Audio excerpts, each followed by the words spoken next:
keep a little in reserve for Baring, Ladrans and Company. I don't think they need it, sir. No, they may later. Do you realize that Ladrans, Metternich, Talleyrand, and the rest of the party are taking a fourth of this loan without a penny between them? But they'll make millions on the rise. Ah. He's tired. Perhaps I'd better call again later. Ralph, Sir. if you could buy government 4% bonds at 60, would you pay 74 for them? No, sir. Would you, Hannah? Goodness me, no. I thought not. Nathan, what's in your mind? Murder. Hannah, I'll tell you exactly what's in my mind. And this may interest you, too, Roth. Baring and those others headed by Ladrans have taken this new loan at 71. On the first of the month, they're going to offer it to the public at 74. It pays 4%. But there is already in existence a previous government bond which also pays 4%, of which we have a large holding. Yeah. This bond is now selling at 73. Hannah says I'm tired, but I'm not too tired to realize that if the public can buy one government bond for 73, they won't buy a new issue bearing the same interest for 74. That's true, sir. But Baring and the other bankers will run up the old bonds, and when they rise to about 75... I know what you're going to say. They'll make the old ones rise, and then launch the new ones a point lower, and the public rushes in. Quite so, sir. But suppose there is no rise. Hmm? Suppose somebody pricks the balloon and it doesn't go up. Suppose before they can run it up, somebody else begins to run it down.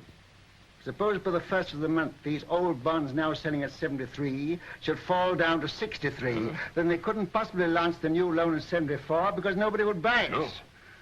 And Baring and Ladrans and his little band of bankrupt brigands will wait for it to go up. But suppose instead of going up, it still goes down to 55, to 50, to 45, to 40, why they'll never be able to launch the loan at all. And by God, that's where it's going.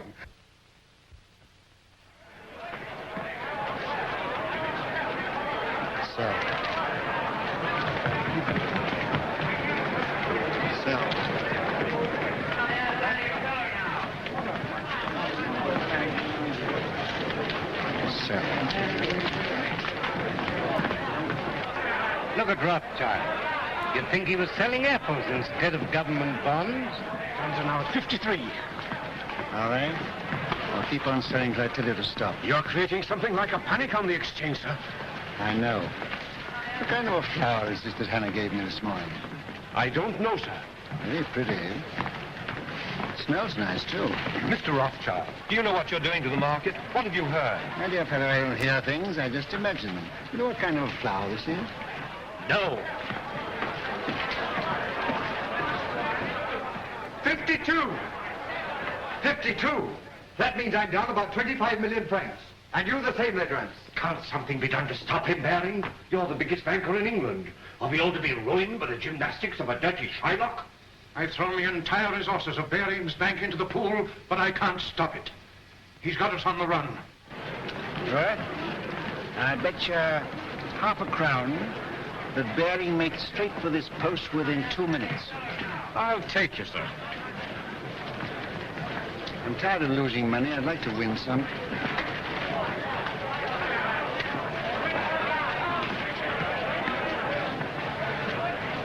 You're a magician, sir.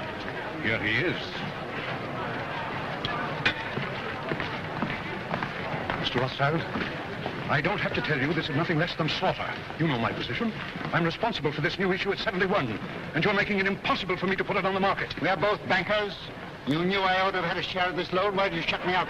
Certain pressure was brought to bear on me. Ha! Ladrans. Well, yes. Then let Ladrans speak for himself. All right, Mr. Baring. I'll come. I'll follow you.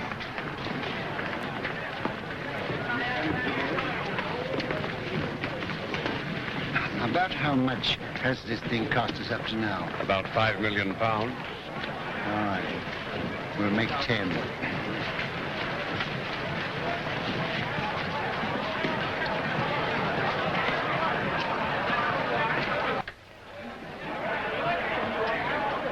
I hope I haven't kept you waiting, gentlemen. because I know you must all be very busy. We sent for you, Rothschild, to make you an offer. You resent being left out of this loan. Mr. Baring, as you know, holds 3/4 of it. He's prepared to part with half of that to you. Will that satisfy you? What about the other quarter? That, as you know, is held by us. Oh, yes, you bought it at 71. Well, we're responsible for it. You bought it at 71. It was allotted to us. And not against your will, I hope. Certainly not. So you bought it at 71. What do you mean, bought it? Can you pay for it at 71? You know perfectly well that no one is prepared to pay in full for an entire issue. Were you prepared to pay anything? Could you have stood a 10-point drop? No. You took it for a rise. You're financially irresponsible, the whole lot of you, except Mr. Baring. Well, I know just how much money you've got, each one of you. And if I like to hold down the market till after the first of the month, and I can, you're all ruined and dishonored, including Baring's Bank. Now, I'll rescue you on one condition. That you pass me the entire issue at 68. That's impossible. Now, what excuse can we offer to the public? Just say it was found necessary. On what grounds? Oh, on a technicality. No. Very well. Wait, please. We have to deal with Mr. Rothschild. Under the circumstances, I consider his offer a generous one. And as the head of the House of Baring, I insist on Mr. Rothschild's terms being accepted. What? Are you going to take it off our hands, Rothschild? That's uncommon good of you. Why, Count Road, are you also on the preferred list? Yes, but I much prefer to be off of it. Well, we've no choice. I accept. I say yes without hesitation. Complete rents? Very well. To save time, I had this little contract drawn, which I shall ask you gentlemen to sign.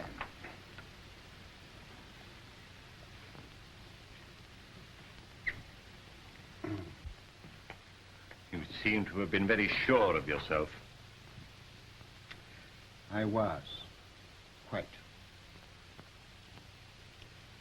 Will you sign first?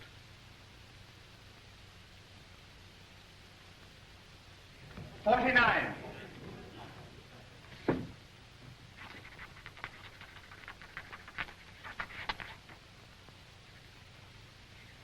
You won your fight with me, Jew.